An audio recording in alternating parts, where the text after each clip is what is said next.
Hey, Father Mitch here. So, I want to step into this wonderful video that's been put up by Seekers of Unity, and I want to actually augment what they're trying to say because they're on the right track. They're taking a new direction on their YouTube channel and they're talking about ritual. So, let's dive in. We are starting a new series here on the channel, which is going to be shifting our emphasis from history and philosophy towards ritual and practice. Please allow me to explain why. And make sure to watch to the end of the video for a little update about things here with me and the channel. Thank you for joining us. We live in a ritually bereft society. We live in a ritually bereft society. Yes, indeed, we do. That's 100% accurate. And the Surgeon General's report that came out not too long ago expressed that half of Americans are suffering from the negative health effects of isolation and loneliness. And this is only going to get worse. In the rush to modernity, we lost countless precious ritual practices that had been hewed and honed over generations. Rituals that silently held our collective humanity. Rituals that had encoded within them the wisdom to keep us sane. If we do away with rituals, we cease to be human. Now, I talk about his books all the time. I don't know why no one ever reads them. I even buy copies of them and send them to people, and they languish on bookshelves. This is an essential book. This is Ritual in Human Evolution and Religion, and it's by Dr. Matt Rossano. And it explains the importance of ritual in a way that no other book I've read really does. You know, the way that Jordan Peterson blew the lid off of story and explained religion in terms of story, science, cognition, and all of that? Well, Matt Rossano's work has the potential to do it from a completely different angle for ritual in the same way, because he uses science to support the efficacy and importance of ritual. Rituals are much older than recorded history. There's evidence to suggest that practiced rituals on the part of hominins enhanced their fitness to the degree that they were able to outperform Neanderthals. Neanderthals did not practice ritual as far as we know. And I think long-term success of hominins depends on ritual. In our rush to discard and replace them, we find ourselves isolated and alone, distracted, tense, nervous, and stressed by that soft, ever-present dim glow of our technological advances. Yes, rituals are the engines of emotional and spiritual health, but they require effort. The cell phone is an easy source of fake news, fake sex, porn, fake relationships, social media, fake adventures, movie and television, and fake accomplishment, video games. And those false things bond to the centers to which ritual used to bond. And so there's the impact of rituals seems less. And look, Satan is a liar, and he's the father of lies. And so it's not a coincidence that we would see falseness and lies to be chasing out the truth that we see coming forth through rituals into our lives. Don't get me wrong, the gifts of modernity have been splendid and abundant. They've improved our health, comfort, and length of life considerably. If we're able to both retain the wisdom of the past, cultivated and harvested via their rituals, while embracing the advancements of each new day, we might just be able to dramatically improve not just the length of our days, but also the quality of our lives. Here at the channel, we talk a lot about history and ideas, and those things are important. They shape the world we live in and the narratives and metaphors in which we reside. But I'd like to take a moment here together to explore and unpack some of the rituals that religion has curated over the centuries. Okay, there's something I want to push back on just a little bit here. So you said that history and ideas shape the world we live in, and that you want to unpack some of the rituals that religion has curated over the centuries. I actually think that you've underestimated ritual, and I think that it's actually the reverse. See, the thing is that rituals create the emotional, psychological, and pro-social sentiments upon which ideas grow. They are, in other words, we can't have positive thoughts and positive relationships and a stable culture without pro-social bonds, pro-social emotions, and social bonds. So we don't go to Mass because we are Christians.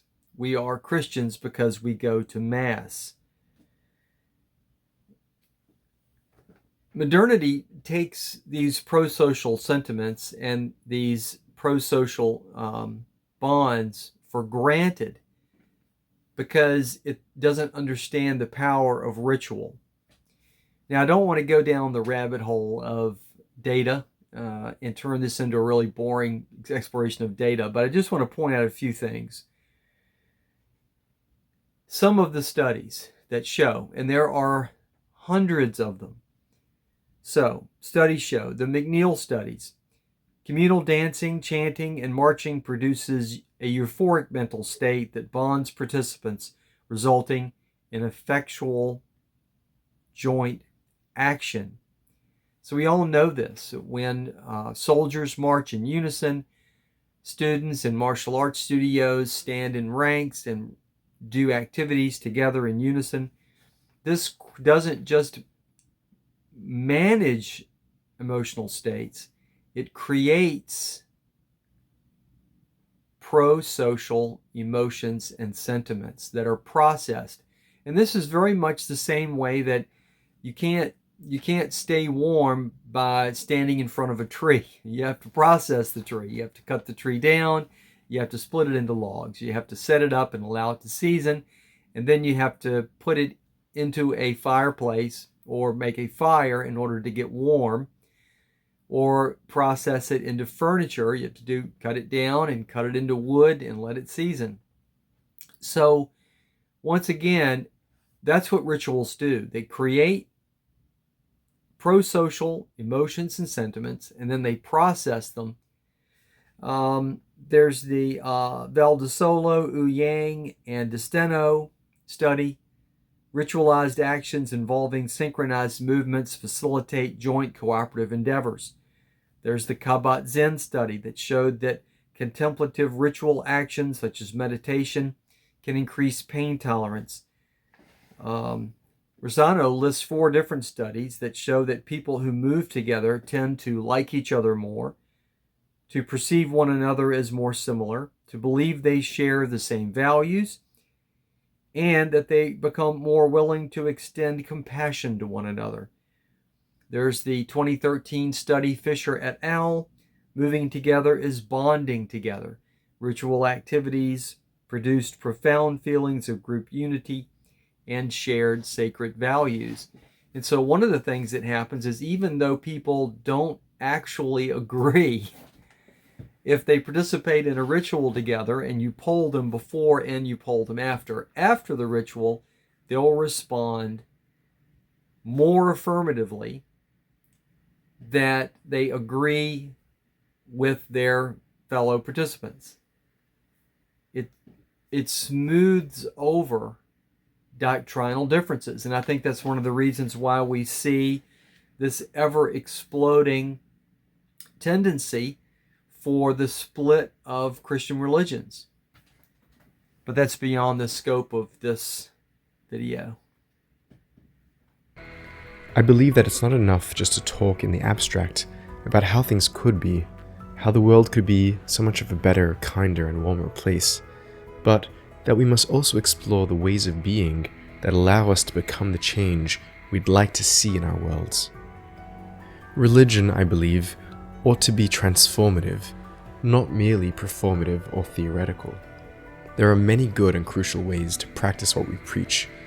Ritual practice is one such way. Rituals are the embodied cultivation and curation of our highest values, things like peace, serenity, awe, gratitude, patience, service, kindness, empathy, presence, etc. Rituals remind us what our highest values are, what they feel like, and how to live them. Our beliefs, to quote Gandhi, become our thoughts, which become our words, which become our actions, which become our habits, which become our values, which becomes our destiny. We have the capacity to shape our destiny via the habits and rituals we choose to repeat and embody. With sufficient repetition, they become us.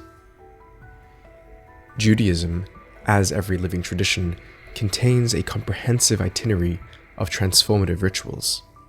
Embodied Jewish practitioners throughout the centuries, from the Bible until today, have created, preserved, and innovated a rich ecology of practices that carry one all the way from before they're born until after they pass on. So it's very moving when you speak about these Jewish rituals. They are beautiful. I think that it's a virtual certainty that the Jewish people survived diaspora, Holocaust, oppression, and hatred across the many, many centuries, millennia, because of the incredible power of their rituals. This creates such powerful bonding and unity and preservation because, again, rituals are the engines of culture. So the Jewish culture is so unified by these rituals. Now, one of the things you mentioned is the necessity for religion to not be performative. So that's one of the things that ritual does. So here's a great example. The Mandan Indian Sundance. This is the Western American Indian tradition where the men would go, they pierce their chest and hang themselves by the muscles of their chest. Now, when you've endured that ritual and you've become an initiated warrior, then it's not a hazing. You've made an investment. It's costly. It's a very costly ritual. And if you'll endure that, then when the fighting begins, then you know that your brother is not going to cut and run. The same thing is true of the, let's say, BUDS training for Navy SEALs. Once guys have been through that together and they've seen the sacrifice and they know what they've been through together, then they know that when the going gets tough, the guy next to them is not going to cut and run. Compare that to, let's say, a hippie commune where everybody just sort of drifts in and they hang out for a while and then they move on. If something goes wrong inside that hippie commune, can you trust the hippie next to you not to cut and run when things get difficult? Only if the hippies have serious rituals. See, rituals are pointless. That's what's fascinating about them. And we can get into those definitions, and I'd like to save that for a conversation if you'd like to have one.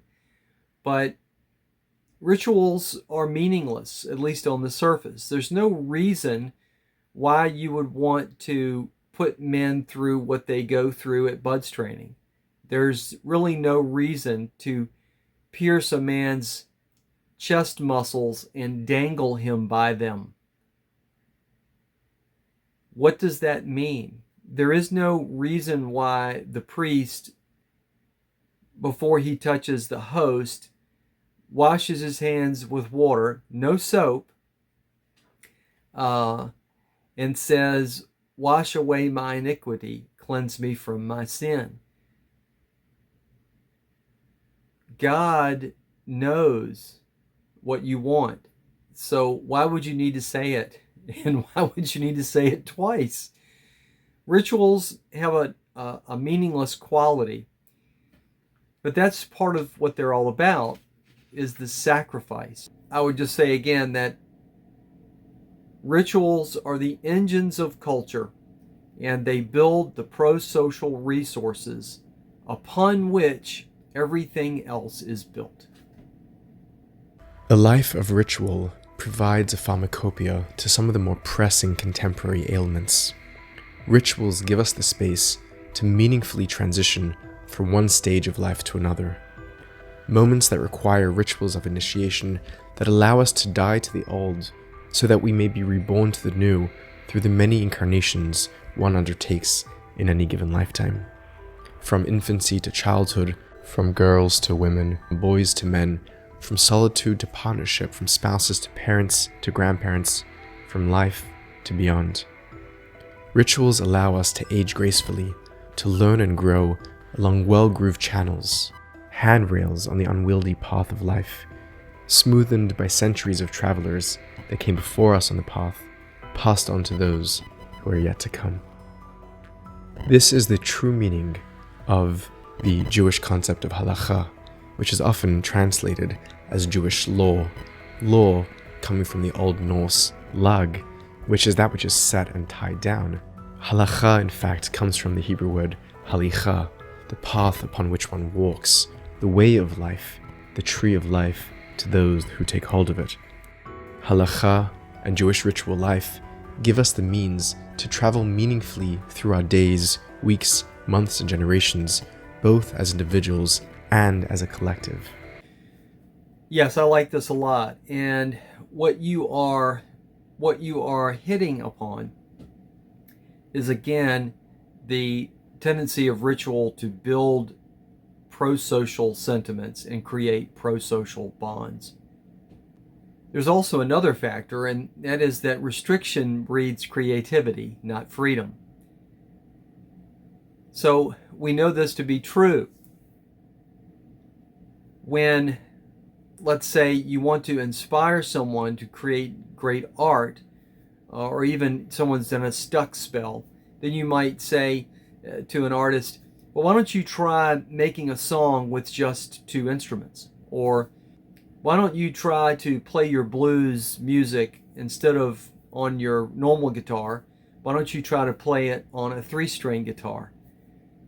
You know, the origin of blues is on improvised instruments. Not having a fancy glass slide, but having to use a pocket knife in order to get the slide on your slide guitar. Or you might say to someone creating art, and we do this to children all the time, draw me a picture with just 2 colors. Restriction breeds creativity. And so when there's a pinch of resources, where we're trying to build a company and we've got more work than we have people, then we have to innovate around those things if the company is going to survive. And that restriction breeds incredible creativity and leads to new products, new concepts, and so on. We also know that in terms of, let's say, learning a language, when you first try to learn a language, you feel restricted. You feel as though you can't speak it, and you feel awkward and things are difficult. But if you restrict yourself, in other words, if you bring in practice and you work on it and you study it and you do the exercises, and maybe you start trying to journal in that language, and it forces you to learn the words and the structures. But eventually, once you've restricted yourself and you've put those restrictions upon your time and you've made the sacrifice, then suddenly you can speak the language, and then you are truly free. So again, restriction breeds creativity and ultimately freedom. The path allows us to journey together with fellow travelers, both in celebration and mourning, fasting and feasting. It builds the container for meaningful community, friendship, and connection, all things devastatingly absent in our modern, atomized, individualized, alienated world. Religious rituals function by demarcating sacred time in cosmic annual, monthly, weekly, and daily epochs, guiding us through each of life's moments, from the most insignificant to the most memorable, imbuing each one with meaning, direction, and purpose. Jewish mystics throughout the ages tapped deeply into these cycles and rituals, breathing fresh life into them for each generation, with the unwavering insistence that each moment and practice are a potential avenue through which the human might become more intimate with their true divine selves, drawing God into their lives and raising their lives into God. The Jewish mystic did not rest their feet after interpreting all of Jewish practice, all 613 biblical instructions. At the exact moment when you said 613 biblical instructions, the video counter said 6 minutes and 13 seconds. I just think that's really cool. Through that lens, but continued tirelessly to insist that our mundane lives must also be deified. They insisted that we must not only learn anew how to pray, for example, but we must also learn again how to breathe, eat, drink, and sleep. Jewish mystics, it's told, would leave their hometowns, travel hundreds of miles by foot and wagon, across treacherous snowy terrain to sit by the feet of their masters, not to learn how to study or pray, but how to tie their shoelaces. Truth be told, in the minds of the Jewish mystics, the Kabbalists, and the Hasidic masters, there was in reality no separation between the sacred and the profane. All of life was hallowed by the presence of God. For them, all of life was religious, in the sense of the Latin religare, to bind oneself to the divine, which is why, tellingly, there is no classical Hebrew word for religion. All that they practiced was life, l'chaim. All things may be done in Christ. We must pray without ceasing. That's 1 Thessalonians 5, 16 through 17. And I think that St. Paul voices this, and I think this is exactly what St. Paul is saying in Galatians. I am crucified with Christ. Nevertheless, I live. Yet not I, but Christ liveth in me. And the life which I now live in the flesh, I live by the faith of the Son of God, who loved me and gave himself for me. So if we live in God and God lives in us, then everything that we do, our rituals, but even getting up in the morning and tying our shoes, as you illustrated, Zevi, is a religious act. Brilliant. Love it. I love your video. And again, I want to make sure you understand that nothing I'm saying is critical in the slightest. I want to add. I want to give more to the power of your video, which is lovely, and your production is great. To the Jewish mystic, on the final analysis, there is no separate body and soul. They are one. There are only two apparent aspects of the same unity. Likewise, for the mystic, there is no real separation between the inner and the outer, the spiritual and the mundane, the spirit and the law. Yes, indeed. Mind, body, and spirit are one. Someone who is desperately overweight,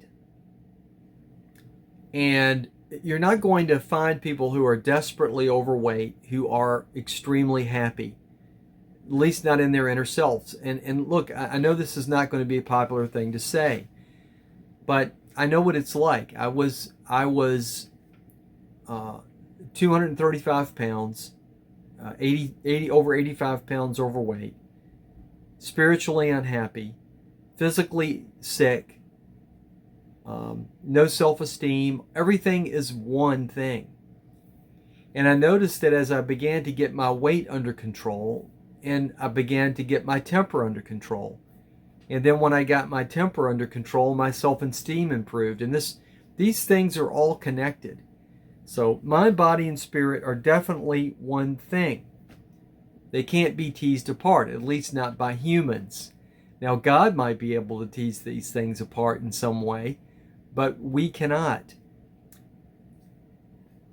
And I think this is why the ancients insist that the resurrection is a bodily resurrection, because how can you tease a soul or a mind apart from a body and somehow reconstitute it? The body and the mind and the spirit are one.